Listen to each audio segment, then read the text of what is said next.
Welcome to It Happened in Grand Prairie, as we bring you the history of our city on this magic day of October the 21st, 2002, and we are real honored. We are continuing our wonderful interviews for Hispanic Heritage Month, and we are really honored to have a very special guest today for our history tape number 471, and Mercedes Olivera from the Dallas Morning News. Hi, Ruthie. Oh, we are excited about having you here back Thank on you. this set as our captive today. Isn't that wonderful? Yes. Thank you. For a long time, you covered the city of Grand Prairie. Yes, I did. Yes, you did, especially the city council and many other areas of this. Yes. And you are still with that majestic paper of the Dallas Morning News. Yes. And you still have this little column in there. So that's one of the reasons we're real excited to have you back here, because you've meant a lot to Grand Prairie. Thank you. And to begin our interview, I'd like for you to look out into your camera and tell us about the real Mercedes. Oh, well, I don't know if... Tell us a little of your mini bio, please. Well, I was born in Dallas, and I won't tell you how long ago. No, that's all right. That's acceptable. My parents were also born in Dallas, and my grandmother was actually from Mexico. She was from San Luis Potosí. And I don't know if you're familiar with a map of Mexico, but San Luis Potosí is like right smack in the center of Mexico. And we have 8 employees at our company from St. Louis Potosí. Really? In Grand Prairie, Texas, as of this time. Really? Well, I'm not surprised. It's a beautiful place. Yes, it is. It's a very, very gorgeous. It's high up in the mountains, so it's the weather is beautiful. Yes. It's always cool at nights, and Yes. sometimes during the day as well. In the evenings, usually you need a sweater. And your grandmother's name? Her name was Casimira Luna, and when she married, she became Casimira Luna Valdez. Okay. So it was actually my role model, if you want to. Yes, we need that. Yeah, if you want to pinpoint the exact person who really was an inspiration in my family.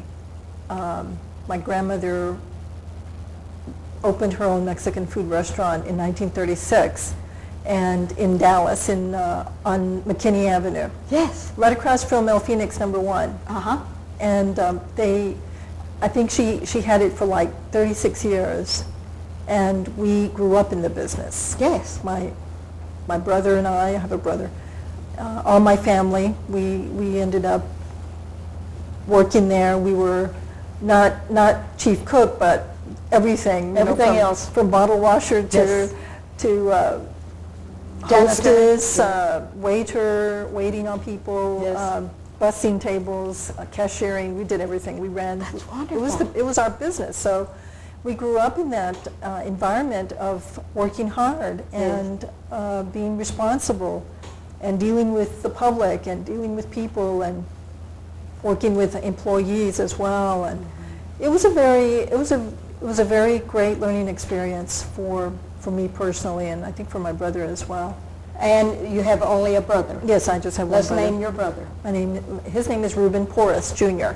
All right. And my brother is also in media. He's a cinematographer. Okay. And he lives in Atlanta now, unfortunately. We miss him.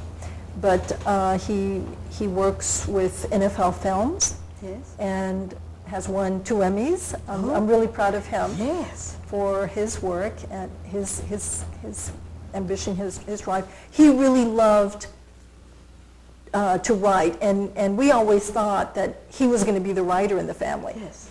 Because he would sit down in grade school and high school, he would sit down and he would just write and write and write Yes. short stories all the time. He loved to write. Yeah. And I would love to read them. And I would enjoy reading his stuff and telling God how great he was and what a great writer he was. And he ended up studying journalism at University of North Texas and got into the video end of it. Yes. And then ended up working in TV, and then from there he started his own business, and the rest is history. But I ended up going to University of Dallas. Before you got to the University of Dallas, let's get back to grade school. Where did you attend grade school? I went to Our Lady of Perpetual Help School in Love Field, the Love Field area. Mm-hmm. And it was a very small school. I think there was maybe 20-something in the graduating class. It was a small grade school. But it's a very close working with your teachers, like 10 on 1. Yes. Yes. Very. It was wonderful. The teachers were very, well, the teachers were all nuns at that time. Yes. And then I believe now, I don't think there's any nuns left at the school today. Yes. But the nuns were very strict. Did you have a favorite in your elementary grades that was really? Yes, actually I did. She was not a nun, actually. She was an older lady. She had to be in her, I would say, 60s or so. Yes. Her name was Mrs. Chauvin. I've never forgotten her because she was really tough. But she was the one that made me realize how much I enjoyed writing. Yes. I was that funny kid in grade school that loves grammar, English grammar.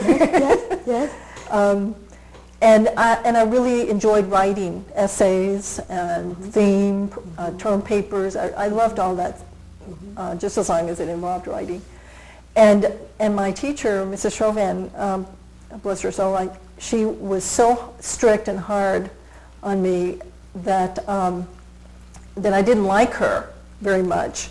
And then after I repeated that grade because I ended up coming down sick. I was sick with hepatitis when I was a child. Yes. In the 4th grade. She was my 4th grade teacher. Yes. And so I missed half of the year, so I had to repeat the year. And so when I had to go back and take the same grade with her, I was like dreading it, thinking, oh God, she's she's so tough, so mean, you know. Yes. Wanted you to do everything yes, just right. Yes, can you imagine that? And so I ended up actually really liking her. She was just a wonderful person. She was really, really sweet to me because I'd been sick. So, and so I kind of became a teacher's pet after that. And it was easy for me to memorize things. I enjoyed memorizing poems and the Gettysburg Address, things like that. I mean, those were things that back then we had to learn. And I think that really helped me develop in my writing, in my memory, my ability to learn things really quickly. Skills. Yes. All right. Then from elementary, where did we go to high school? I went to Ursuline Academy in Dallas on Walnut Hill Lane, and that was, as you know, it still is. It's an all-girls school. Yes. Yes.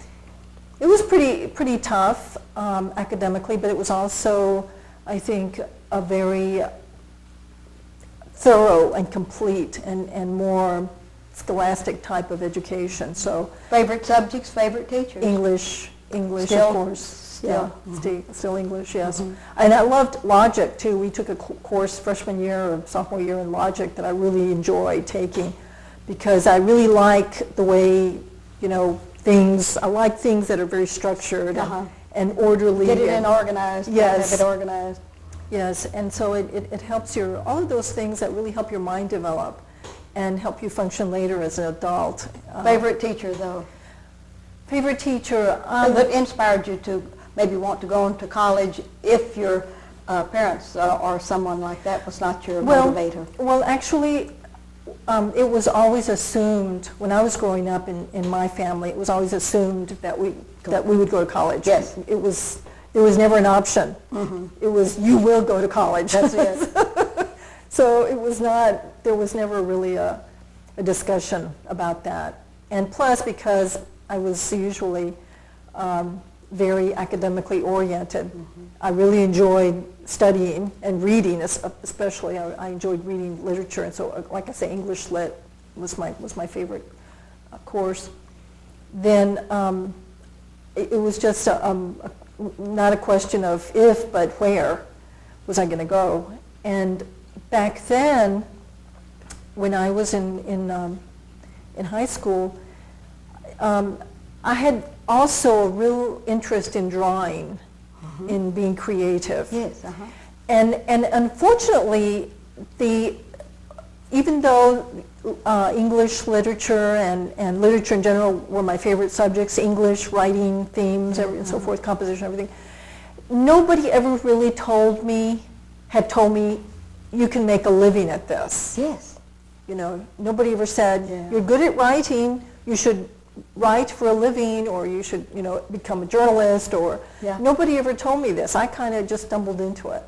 So at the time, when I was in high school, I wanted to be an artist because I loved to draw. Yes. And I ended up wanting to go to Mexico to study at the, it's called the Tecnológico de Monterrey, which has, I think it's like a commercial artist type of program. And my mother, being like most Mexican mothers, Yes. with long apron strings, had a very difficult time with that idea. And so she ended up saying, well, you go to the University of Dallas or you don't go anywhere. So I said, that was an ultimatum. Okay. I had no choice. So I ended up, of course she remembers it a little bit differently, I'm sure. Yes.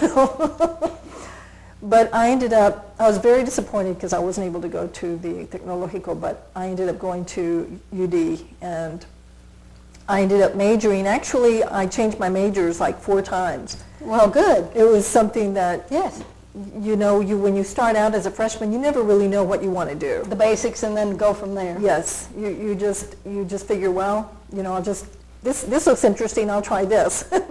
And then, well, no, I changed my mind, I think I'll try that. So I changed my major like 3 or 4 times. I started out as a language major, studying French and Spanish. And then I switched and became a Spanish major. And then I switched and became an education major, elementary education. And then I switched and became a secondary education major with Spanish and history as my subjects.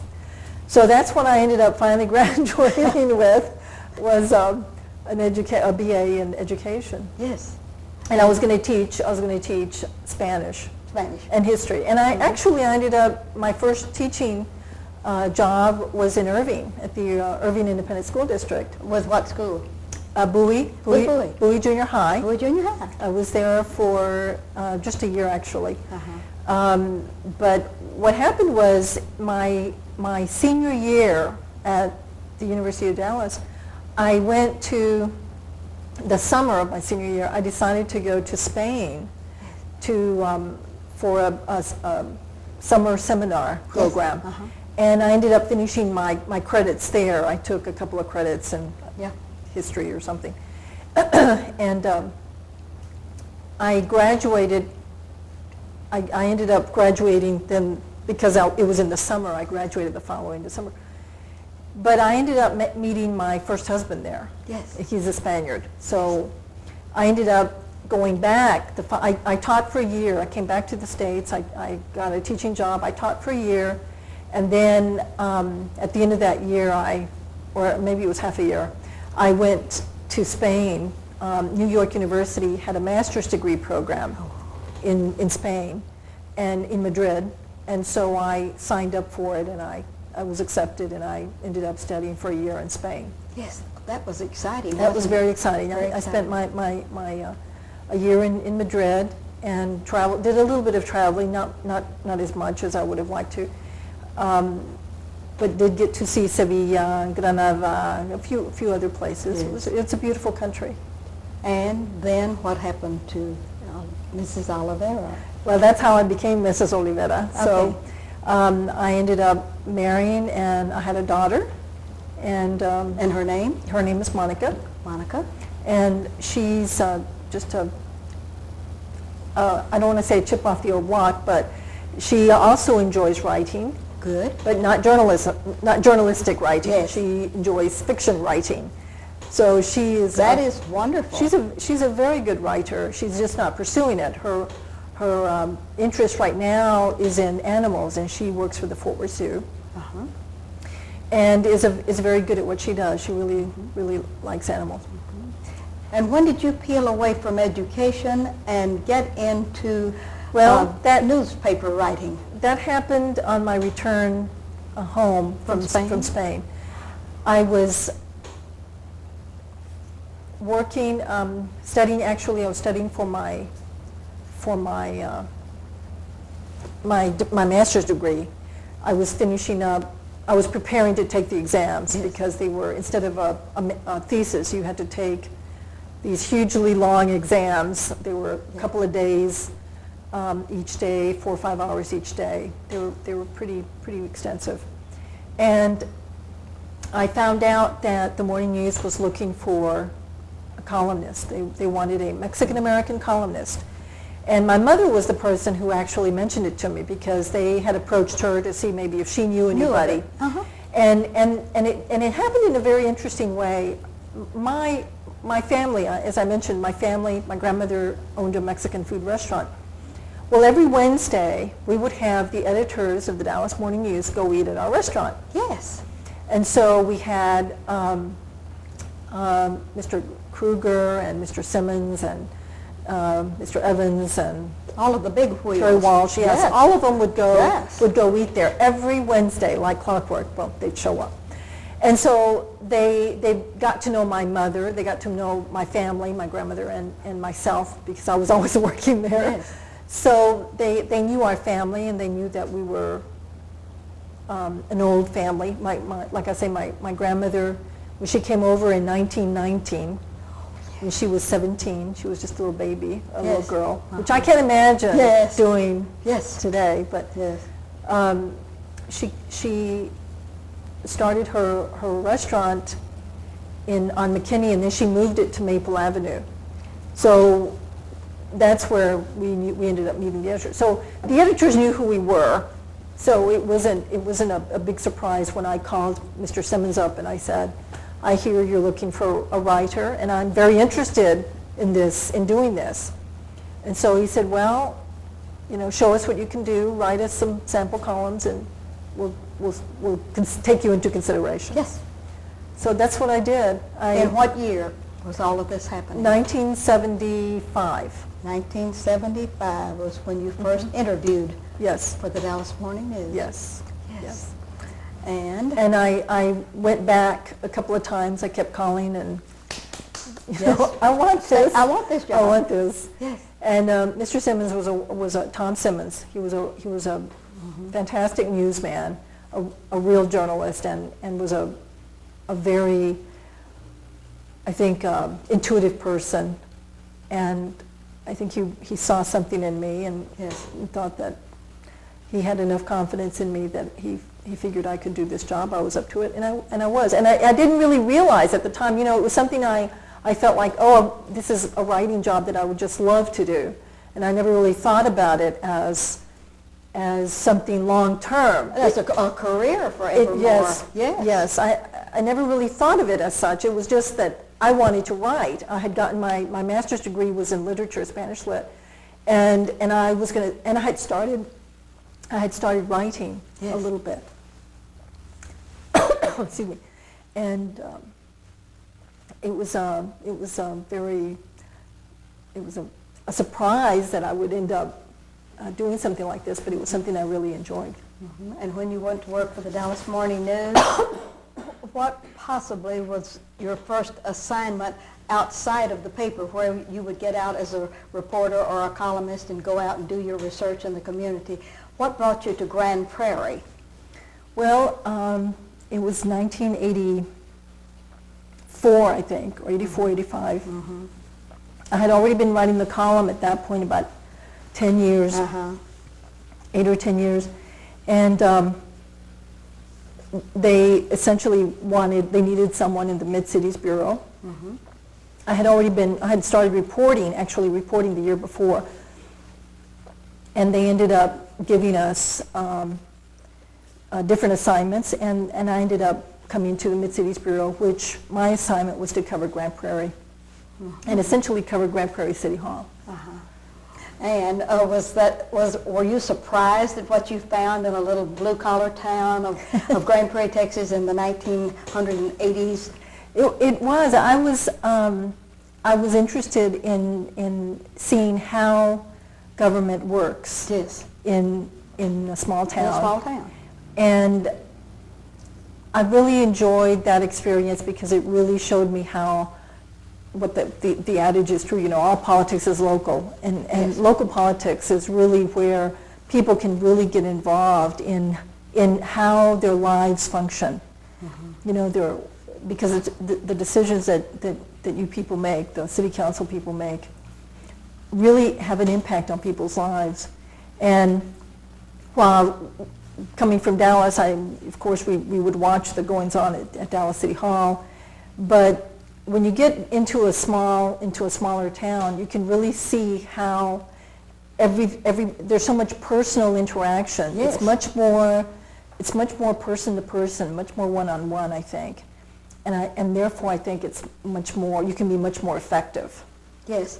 Was Mayor DeVoe the mayor when you came on the scene? Or Actually, no, I can't quite remember who the mayor was at the time, but it was, but you I do think he'd been a remember- while. He'd been there a while. Yes, but you do remember the city council member that you mentioned before our show began, and I'd like for you to mention him on this show, and that's Mr. Beaucraft. Mr. Beaucraft. Yes. He was just a delight to work with. He was a gentleman who was always very solicitous and very considerate about Yes, people. yes. And He was very enjoyed- focused on one item that we remember, don't He we? sure was. He wanted to get that racetrack into the city. Yes. And would talk to me for hours about his racetrack and how he just knew that was going to really pump up Grand Prairie. Yes. And Well, since he was from Kentucky and had enjoyed the Kentucky I Derby see. all of these years, I didn't know that. and came here and worked for LTV, of course, until his retirement.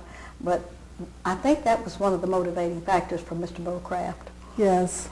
It may have been. I didn't realize he was from Kentucky. Yes. Yes, he just loved that Yes. that project. It was his baby, and he was just going to make sure that it went through. And I was glad. I mean, I have been to Lone Star Park myself. Yes. I've been one time. Yeah. My husband and I, this is my second husband. Yes. We went. I don't know. It's been about a year ago. I And you think. didn't name him. We better name him or we're in trouble. hadn't we? His name is Andrew Haskett. Yes. And he's a college professor. He is the station manager for KTCU in Fort Worth. In Fort It's Worth. with the university. Mhm. And he also teaches in the radio, TV, film department. Mhm. And he's pretty tolerant of you being in charge of everything at the Dallas Morning News in Dallas relating to your column, right? Oh, well, yes, he's he been very assist you? supportive. No, he really doesn't, but he's very, very supportive. That's wonderful. He thinks that I do a great job, of course. He's my personal cheerleader. Good. So he's a good guy. And you've been at the Dallas Morning News now how many years? 27 years. 27 years. Oh, that is a mark of distinction. Well, I don't Yes. know, it's something. It's a mark of something. Other than your work at the Dallas Morning News, what other interests do you have, hobbies or things you do? We'd like to know a little bit more about you if you'd let us know. Well, I just essentially write. I consider myself a writer, and I really enjoy any issues related to Hispanics, Latinos, Mexican Americans, whatever you want to call them. Yes. I really enjoy writing about Latino issues. I enjoy discussing them. I enjoy seeing how it relates to the much broader picture, how we fit into The scheme of things. yeah, the grand scheme of things. And, Yes. and as I mentioned to you before, I think Latinos, I think these are some of the stories that we're going to be seeing a lot more, Yes. in the coming, in this century, is how Latinos are integrating into American society, into U.S. society, and what contributions are they making. And I think there's been a lot of contributions that Latinos have already made that people are not aware of, Yes. and that they're continuing to make. Come forth, yes. I'd like for you to look out into your camera. We have 52% Hispanics in our schools, Oh, students in yeah, our schools. yeah. And anything you'd like to say to them about how important it is to stay with the job and excel, why don't you take about a minute and or 2 minutes and say something to the students? Well, I think if you can find something that you really enjoy doing, if there's something, a hobby that you have or a skill that you have that you enjoy doing more than anything else in the world, that is what your talent is. That's where your future is. That's where your destiny is. And that's the life path that has been given to you. And it's something that you should pursue. And it may be something that you may not even realize could be a career for you. Like I did not realize that I could become a writer simply because I really enjoyed writing, but I never thought that I could be a writer. And make a living at it. And make a living at it, and make a very good living. Yes. Especially, as you know, some writers become very famous. They write books. They get $1 million for every book they write. Plus, and then the royalties. But the other thing I would like to stress is that, you know, all the statistics and all the data show now that the more you learn, the more education you get, the more money you're going to end up making over a lifetime. And what they have found now is that if you get a college degree, you will make $1 million more than if you just get a high school degree. And I think that's very key. important. It's very key to helping helping students and helping everybody, you know, stay focused and realize that, you know, more money means that you will be able to help your family more. You will be able to help other people as well and contribute in a meaningful way to this country. And I think a lot of Latinos have this great sense of social conscience, of wanting to contribute to their community. And I see it all the time. And what better way to do it? One of the things I told my daughter when she was growing up, you know, I have one responsibility, and that's to take care of you, to feed you and clothe you, educate you. And I mean, I have a lot of responsibilities, but that's one of the most important ones I have. You, on the other hand, have only one responsibility, and that's to be a good student. And that is what it was drilled into her head. Because once you reach adulthood, then you have so many responsibilities. More comes down the pipe. Yes. And how are you going to be able to handle those responsibilities if you're not even prepared to handle your own life, your own career? And there are a lot more career choices for women these days than ever before. I want to really commend you for delivering a message that is really, really important to the boys and girls, and even to some of the adults that watch our show. Thank you. Mercedes, Thank you, Ruthie. It's been wonderful to have you with us. Thank you. I've enjoyed it. An honor and a delight. Thank you. And this is Ruthie Jackson reminding you that history is as we live and do.